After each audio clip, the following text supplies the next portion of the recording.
Okay, next question देखो। Let the position vector of the vertices A, B, and C of a triangle 2i plus 2j plus k, I plus 2j plus 2k and 2i plus j plus 2k respectively. Let L1, L2, L3 be the length of a perpendicular drawn from the orthocenter of the triangle on the side AB, BC, and CA respectively. Then find the value of L1 square plus L2 square plus L3 square. सही है, L1 square plus L2 square plus L3 square. अभी इसके diagram देखो पहले। L1 square, L2 square, L3 square कह रहे जैसे तो यहाँ पे three position vector vertices A B C of a triangle, मतलब triangle A B C given the this is A, this is B, this is C. तो vector क्या है, 2 2 1, मतलब वेक्टर इसका क्या हो गया 2 2 1 कंपोनेंट। इसको B vector, this is 1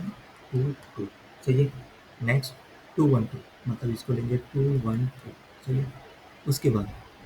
L1 L2 be the length of a perpendicular drawn from the orthocenter of the triangle। जैसे इसका orthocenter ये पॉइंट यहाँ पे है ना,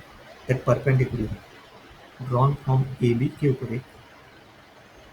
बी सी के ऊपर एंड ए सी के ऊपर। ए बी के ऊपर वाला डिस्टेंस कौन सा, L1,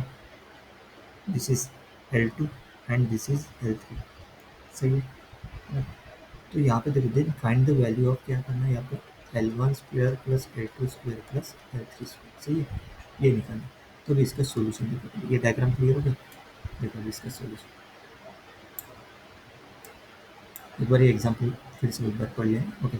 देखो यहाँ पे let the position vector of vectors A B C B vector A B C, given दिया ए बी सी, सही है,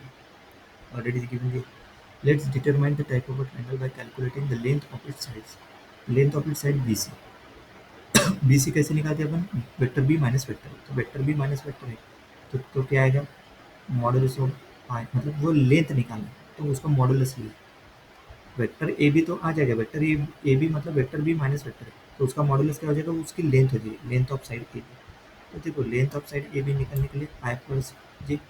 ये हो गया minus I plus J, minus one square मतलब आई का coefficient minus one square component,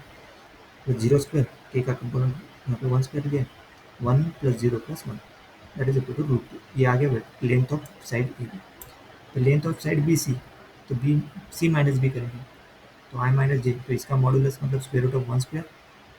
plus minus one square plus zero square, that is equal to root 2, सही है, रूट 2। फिर लेंथ ऑफ सी ए निकालेंगे, ए माइनस सी करेंगे, याद रखो सी ए मतलब ए माइनस सी, बी सी मतलब सी माइनस ए, ए बी मतलब बी माइनस ए,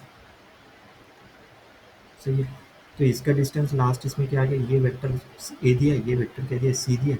जे minus K, zero square plus one square plus minus, तो रूट 2 हो गया। Since all three sides are equal in length, A B equal to B C equal to C, root 2 ही आ गया ना, मतलब triangle A B सी क्या हो गया, इक्विलेटरल ट्राइंगल, सही है। From an equilateral triangle ortho central H and centroid G and circum central O and the in-center I all coincide at the same point. Let's find the position vector of the centroid, which will be the orthocenter H. And orthocenter H मतलब कौन सा point, this one, सही है। तो वही लिखा हुआ an equilateral triangle orthocentre H, centroid G और सर्कम सेंटर ओ और incentre R, all coincide at the same point, मतलब एच भी है, जी भी है, ओ भी है और आई, मतलब एच जो पॉइंट है वो सेम। तो देखो यहाँ पे, तो जी वेक्टर कैसे निकालेंगे, सेंट्रोइड कैसे निकालते हैं, let's find the position vector the centroid which will be the orthocentre H, the position vector of centroid G, मतलब ये जैसे एग्जांपल में दिस इज वेक्टर ए ना, this is vector A, vector B, vector C, तो ये जो वाला है वो जी भी हो जाएगा ना, मतलब जी भी है एच भी है, तो जी क्या हो जाएगा, जी का वो जी बनेगा, तीनों इसका सम डिवाइड बाय 3, वही किया देखो क्या लिखा है,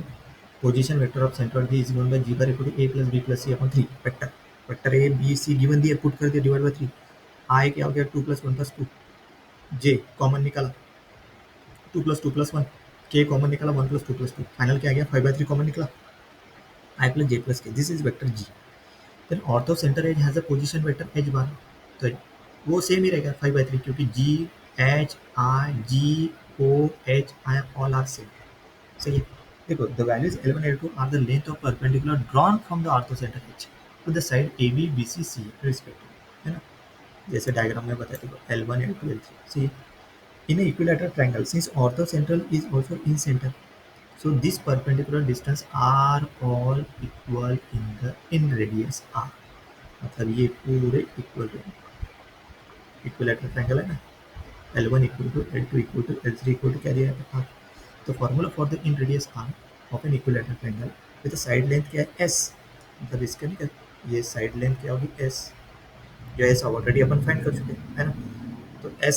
एस इक्वल टू क्या है रूट टू, क्योंकि हर एक का रूट टू है ना, एस ऑलरेडी अपन root two and root two, सही है? तो आर क्या हो जाएगा S upon two root two, क्योंकि ये फॉर्मूला है, ये फॉर्मूला याद रखो, हमारी मतलब ये बुक ही बना लो, बुक में लिख दो ये the formula for inradius for equilateral triangle of side length R, मतलब side length S that is S upon two root three. तो फाइनल आंसर क्या हो गया आर रूट टू पुट करने के बाद, तो one by upon two root two मतलब root six, one upon root six. Now we find the L1 square plus L2 square plus L3 square, R निकल गया, तो आर ये हो गया, तो क्या हो गया अभी L1 L2 L3 equal to are, मतलब L1 इक्वल टू क्या हो गया ये ई हो गया ना पूरा L1 L2 L3 one by root six, तो क्या हो गया ये R square plus R square plus R square three R square, मतलब थ्री आर स्क्वायर की इक्वल टू क्या हो गया three into one equal root six whole square, three into one by six three by six that is equal to one by two. तो final answer क्या हो गया इस क्वेश्चन का वन बाई टू। अभी देखो वेरीफाई किया है कैसे, देखो दूसरे मेथड के हिसाब से verify L1 using the formula for perpendicular distance from the point P, answer ये भी खत्म हो गया। तो वेरीफाई देखो वो line passing through point Q with a direction vector dy, तो d इक्वल टू क्या P minus Q into D bar upon mod of D, ये फॉर्मूला एक इसका डी का, तो डायरेक्शन वेक्टर है ना, तो L1 for L1 P equal to H bar Q bar equal to A bar and D bar equal to B bar minus A, है ना, क्योंकि डायरेक्शन वेक्टर है D बार, तो B bar minus A for L1 के लिए, सही है? तो H बार माइनस A 5/3, ये आ गया H bar minus A, so B bar minus A minus I plus के ये ऑलरेडी निकाल चुके ऊपर में, सो H bar minus A into cross product हो गया, क्रॉस प्रोडक्ट कैसे निकालते हैं डिटर्मिनेंट ऑफ आई जे के, ये H बार माइनस A के component and this is B bar minus A के कंपोनेंट, देखो H बार माइनस A के देखो H बार माइनस A बार, तो H बार माइनस A बार यहाँ पे क्या है 1/3 2/3, मतलब देखो 1/3 बाहर निकाले -1 -1 2, तो 1/3 इसका डिटर्मिनेंट है, तो वेक्टर क्या निकला 1/3 आई जे के, तो इन दोनों का मॉड्यूलस का क्रॉस प्रोडक्ट वो डिस्टेंस निकल जाएगा, सही? तो क्या आ गया 1/3 √3, मॉड्यूलस का डिस्टेंस कैसे निकलता है, ये 1/3 है ना, 1/3 बाहर निकला -1 स्क्वायर -1 स्क्वायर -1 स्क्वायर, ये 1/3 √3, vector B bar minus A bar equal to क्या है √2, तो L1 क्या हो गया फॉर L1 क्या हो गया 1/3 √2, मतलब ये अपॉन √2, तो 1/√6, नहीं इसमें पुट कर दिया, इसके हिसाब से देखो let's verify L1 using the formula perpendicular to distance from the point P to the line passing through the point Q bar with the direction vector B bar. For L1 के लिए P बार क्या हो गया H बार हो गया, Q बार क्या हो गया A बार हो गया, और D बार क्या हो गया B बार माइनस A बार, तो ये फॉर्मूले में पुट कर दिया, क्योंकि P माइनस Q निकालना था, तो H bar minus A bar, P bar minus Q मतलब H bar minus A bar, and और इसके बाद B बार माइनस A मतलब D बार, उसके बाद मॉड्यूलस ऑफ डी बार, तो पुट ये पूरा का पूरा डी में पुट कर दिया इसमें, ये जो फॉर्मूला है ना, तो ये आता है ये L1, सही है? ये L1 आ गया 1/√6, then L2 square L3 square के लिए भी वैसे करेंगे, वो 1/6 आएगा, क्योंकि L1 square is 1/6, L2 square L3 square मतलब तीनों मिला के क्या हो गया 3/6, that is equal to 1/2, 1/2 is the final answer.